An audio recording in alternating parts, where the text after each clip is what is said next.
Hello বন্ধুরা, আসসালামু আলাইকুম। সবাই কেমন আছেন?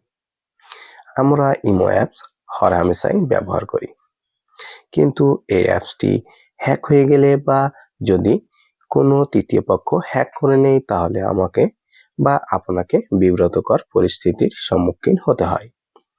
তো এই বিব্রতকর পরিস্থিতি থেকে মুক্তি পাওয়ার জন্য আমি একটি ভিডিও নিয়ে হাজির হয়েছি।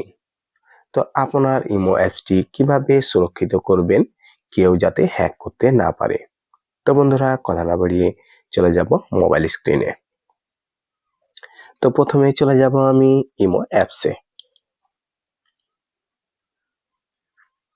তো এখানে দেখতে পাচ্ছেন ম্যান আইকন। তো এখানে আমি সেটিংয়ে প্রবেশ করব। সেটিংয়ে প্রবেশ করে ম্যানেজ ডিভাইস এই অপশানে ক্লিক করব।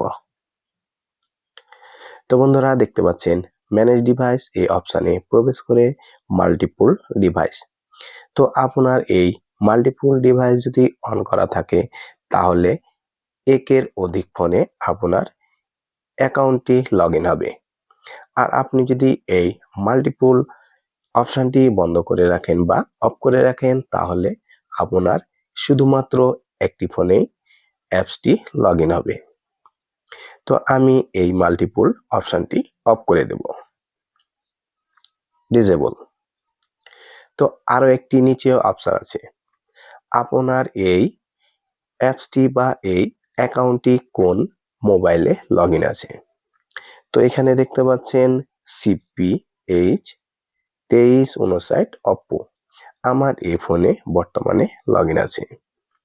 তো আরো একটি আছে RMX 2030 রিয়েলমি, এই ফোনেও লগ ইন আছে। তো এখন আমি রিয়েলমি যে ফোনে লগ ইন আছে সেটি আমি এখান থেকে দেখতে পাবো যে কোন কোন ডিভাইসে আমার এই ইমো অ্যাকাউন্টটি লগ ইন আছে। তো এখন তো আমি ডিলিট করে দিতে পারবো। তার জন্য আমি এই ডিলিট অপশানে ক্লিক করব। Are you sure want to log out of this device. তো এখন আমি ডিলিটে ক্লিক করব। ওকে, আমার ডিলিট হয়ে গেল। তো বন্ধুরা, আপনারা যদি এই টিপস দুইটি ফলো করেন, তাহলে অবশ্যই আপনার ইমো অ্যাকাউন্টটি ইনশাল্লাহ নিরাপদ থাকবে এবং আপনার অ্যাপসটি বা ইমো অ্যাকাউন্ট কেউ হ্যাক করতে পারবে না সহজেই। বন্ধুরা, আজকে পর্যন্তই। দেখা হবে পরবর্তী ভিডিওতে। এই ধরনের নিত্য নতুন ভিডিও পেতে আমাদের চ্যানেলটি সাবস্ক্রাইব করুন। ভিডিওটি দেখার জন্য অসংখ্য ধন্যবাদ।